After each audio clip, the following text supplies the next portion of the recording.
Your last trip to the grocery store came to about $100. Out of that 100, the store kept roughly $2.10. That's it. That is the entire prize for stocking the shelves, running the freezers, paying the cashiers, and keeping your milk cold, $2.10. A business that thin cannot possibly be running on the markup, which leaves a very uncomfortable question hanging in the middle of the aisle. If they are barely making money selling you food, what exactly are they making money on? The answer is standing directly in front of you at eye level, and somebody paid to put it there. In 2003, the Federal Trade Commission did something nobody had done before.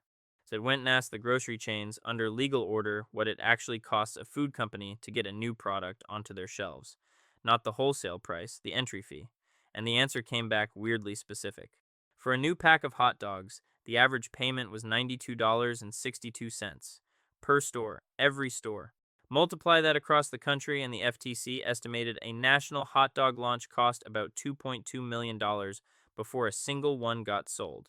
Across every category they studied, the average was $69.20 per product per store, and the suppliers themselves put a national rollout somewhere between $1.5 and $2 million.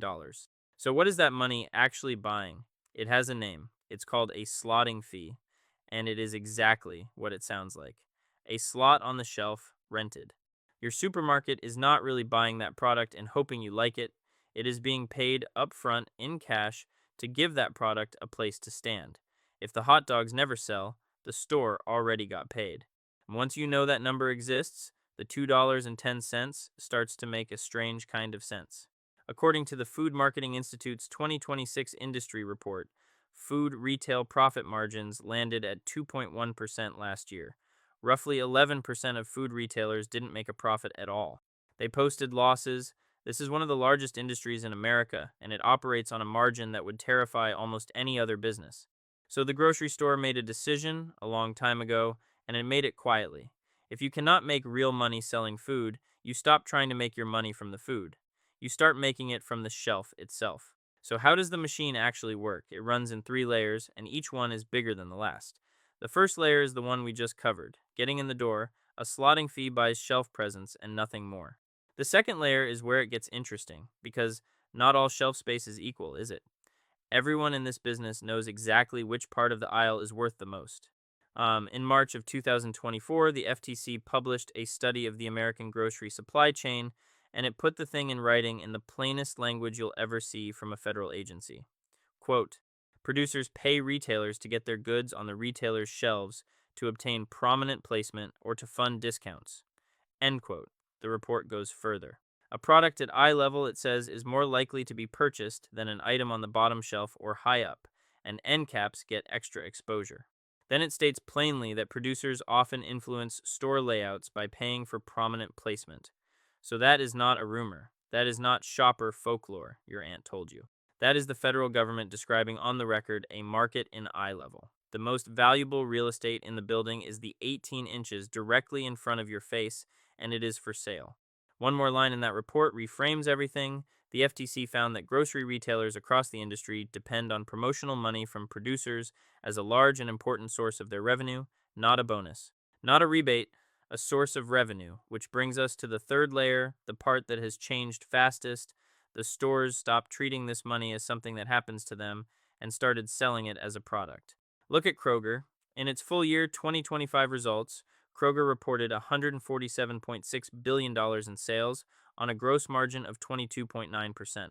And inside those results, it reported $1.5 billion of operating profit from what Kroger itself calls its alternative profit businesses. That's their phrase, not mine. The parts of Kroger that are not selling you groceries, the year before that number was 1.35 billion. Now compare the two engines. Kroger's sales went from 147.1 billion to 147.6 billion, basically flat. Its alternative profit business grew about 11% in the same year. Walmart is the same story with a bigger number.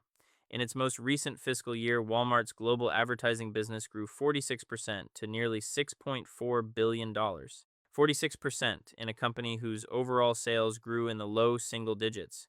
If you like having this stuff taken apart for you, that's the entire channel.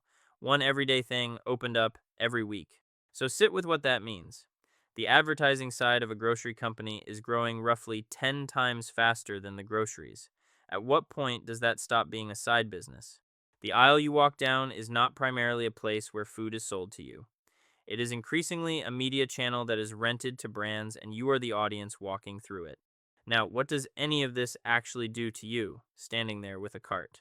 Three things, and all three are usable. First, eye level is a purchased position, not a recommendation. Nothing about that jar being at the height of your eyes means it is better, fresher, or cheaper. It means somebody had the budget. The cheaper comparable item is very often on the shelf above it or the shelf below it, which is why the bottom shelf is where store brands and the genuinely cheap options tend to live.